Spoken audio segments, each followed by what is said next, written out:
आप जीतेंगे, लेकिन आप लोग को जहां मौका मिलता है आप भी नहीं छोड़ते हैं फडणवीस जी। आपके पार्टी के नेता भी यही करते हैं प्रीटी मच। आपसे ये सवाल तो कई बार पूछा गया होगा सर, मगर मैं दोबारा पूछना चाहती हूं।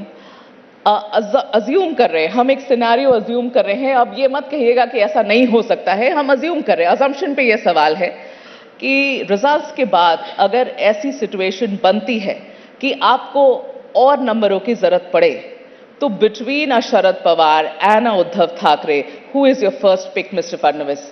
अरे भैया, उनको साथ में रहने दीजिए, हम तीनों काफी है, हम तीनों साथ में रहेंगे, हमारी सरकार आने वाली है।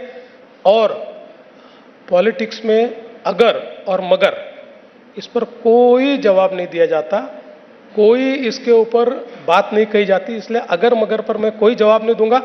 मैं दावे के साथ कहता हूं, हम तीनों काफी है, हमारी सरकार आ रही है, किसी की आवश्यकता नहीं है। Mister Fadnavis, politics is a game of possibilities. और मैं आपको याद दिलाऊं कि आपके ही पार्टी के शीर्ष नेता जो ये कहते हैं कि किसी पार्टी के लिए दरवाजा बिल्कुल बंद हो गया है और उसके बाद एज पर कन्वीनियंस मिराकुलसली वो दरवाजा खुल जाता है, जैसे बिहार में हुआ।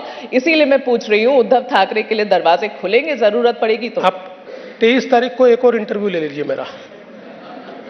इंटरव्यू ले लूंगी, मगर आज मैं आपसे पूछ रही हूँ between him and between this one and that one. अरे भाई, मैं भविष्यवेत्ता थोड़ी हूँ, मैं भविष्यकार थोड़ी हूँ, मुझे थोड़ी वो सब समझता है कौन सा ग्रह कहाँ चल रहा है और किसका ग्रह कैसा जा रहा है और किसका ग्रह ऊंचा जा रहा है। इसके आधार पर जो भविष्य कहते हैं ये वो बता सकते हैं, इसमें क्या होगा, मैं थोड़ी बता सकता हूँ। मैं तो उद्धव ठाकरे को घोर पॉलिटिशियन हूँ। फडणवीस जी, ऐसी सिचुएशन उद्धव ठाकरे को वापस लेने का विचार कुछ है? सिचुएशन ही नहीं आई ऐसी, जो सिचुएशन ही नहीं आ रही। कल आप बोलोगे ट्रम्प को लेंगे क्या, उसके साथ बात करोगे क्या, ऐसा थोड़ी होता है। That's a wrong comparison that चलो you have ठीक है, made. रॉन्ग होगी, पर कंपैरिजन तो है। Right, let's move on then, Mr. Fadnavis. हाल में हरियाणा के चुनाव हुए, जितने एग्जिट पोल रिजल्ट्स थे, जितने भी कयास लगाए गए थे, सब धरी की धरी रह गई। प्रचंड जीत हुई है भारतीय जनता पार्टी की। उसके बाद माहौल तो डेफिनेटली बदल गया है महाराष्ट्र में, मगर मैं ये जानना चाहती हूं कि जमीन पे मिस्टर फडणवीस बीजेपी के लिए क्या बदला है? मुझे ऐसा लगता है कि एक जमीन पर पॉजिटिविटी नजर आ रही है। ओके। अनफॉर्चुनेटली ये सारे फेक नैरेटिव्स के कारण जो लोकसभा के बाद हम लोगों ने एनालिसिस किया, तो हमारे ध्यान में आया कि निगेटिविटी तैयार हो गई थी, पर हम उसका आकलन नहीं कर पाए। कहीं ना कहीं महाराष्ट्र में हम लोग ओवर कॉन्फिडेंस में रहे। हमको ध्यान में आ रहा था कि नैरेटिव तैयार हो रहा है, पर हम लोग एक प्रकार से उसका आकलन नहीं कर पा रहे थे, या हम लोग एक ऐसे मानसिकता में थे कि नहीं भाई ये तो हमेशा ही चलता है, इससे क्या फर्क पड़ने वाला है। तो उसके बाद हमने सजगता से काम किया, हमने नीचे जमीन पर काम किया, हमारे कार्यकर्ताओं ने नीचे उतर कर काम किया, लोगों में काम किया। आज मैं ये कह सकता हूं कि एक पॉजिटिविटी है। मैं ये नहीं कहता कि चुनाव सब बिल्कुल 100% अच्छा हो गया, चुनाव टफ ही होता है, लेकिन मैं आज ये कह सकता हूं वी हैव एन एज, हमको एज है, ऐसी परिस्थिति हमको दिख रही है। ओके। कांग्रेस की जो अच्छी प्रदर्शन हुई है इस बार, there are people who are saying that this is a revival for Congress, at least in Maharashtra, they did something right. कोई स्ट्रैटेजी बन रही है बीजेपी की टू काउंटर द कांग्रेस? कि हमारी लड़ाई तो कांग्रेस के साथ ही है। कुल मिलाकर अगर आप देखें तो महाराष्ट्र में भारतीय जनता पार्टी की लड़ाई कांग्रेस के साथ है, और मैं नहीं मानता कि कांग्रेस का रिवाइवल हुआ है। कांग्रेस का पॉलिटिकल अर्थमेटिक ये सही बैठा।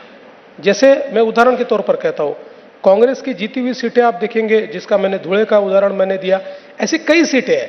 आप नॉर्थ ईस्ट मुंबई देख लीजिए, आप नॉर्थ सेंट्रल मुंबई देख लीजिए।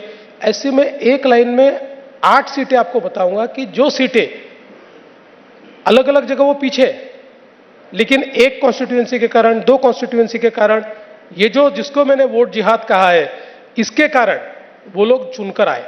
अब ये तो इसको रिपीट नहीं कर सकते ना, इसमें अगर वो चुनकर आएंगे तो उसी एक कॉन्स्टिट्यूएंसी में आएंगे, बची हुई 4 में तो नहीं आ पाएंगे। तो मुझे लगता है कि अब वो परिस्थितियां कांग्रेस के लिए नहीं रही है। ये कोई रिवाइवल वगैरह कांग्रेस का नहीं है। हाँ, उनका पॉलिटिकल अर्थमेटिक सही बैठा, इसलिए उनको सीटें ज्यादा मिली। हमने ये मान्य करना चाहिए कि हमारे अपेक्षा से बहुत ज्यादा सीटें कांग्रेस को लोकसभा में मिली। उद्धव ठाकरे बहुत भड़के रहते हैं फडणवीस जी आप पर, आप वोट जिहाद कहते हैं, वो सत्ता जिहाद कहते हैं। सत्ता जिहाद का मतलब कि आप बाकी पार्टी से लोगों को चोरी करके अपने सत्ता में आने की कोशिश करते हैं। हाल फिलहाल में उन्होंने ये भी कहा कि हम जमीन पे इसलिए उतरे हैं क्योंकि खत्म करना है बीजेपी को, और खटमल बुलाया आप लोगों को। ये कहा कि खटमल को चैलेंज नहीं करते, खटमल को रौंद देना होता है और रौंदने के लिए आ रहे हैं। कैसे जवाब देते हैं इन सारी चीजों को आप? मैं वैसे बहुत मन से हंस रहा हूं, लेकिन आपके चैनल पे हंसना मुझे ठीक नहीं लगता। शालीनता के खिलाफ है ये सारी चीजें, इसलिए मैं हंसूंगा नहीं। बस इतना ही कहना चाहता हूं कि उद्धव जी की जो पहली लिस्ट आई ना, वो आपने देखी है? उनकी पहली लिस्ट 45 लोगों की आई शायद, उसमें 17 लोग हमारी पार्टी से लिए हुए हैं। 17 लोग ऐसे हैं जो हमारी पार्टी के उन्होंने लिए हुए, उधार नहीं है उनके पास। हमारी पार्टी, चूंकि अलायंस में हमारी जो सीटें इधर उधर चली गई, तो हमारे जो एस्पिरेंट्स थे उनको पटा पटा कर ले गए। तो ये कौन सा जिहाद है फिर? सत्ता उनके हिसाब से ये कौन सा जिहाद है? देखिए, मैं हमेशा एक बात कहता हूं, न मैं उनको समाप्त कर सकता हूं, न वो मुझे समाप्त कर सकते। पॉलिटिक्स में किसी को कोई समाप्त कर सकता है तो वो जनता है। जनता के सिवा किसी नेता में दम नहीं है कि दूसरे को समाप्त कर दे। जनता जिसे चाहे उसको समाप्त कर सकती है, जनता फैसला करेगी।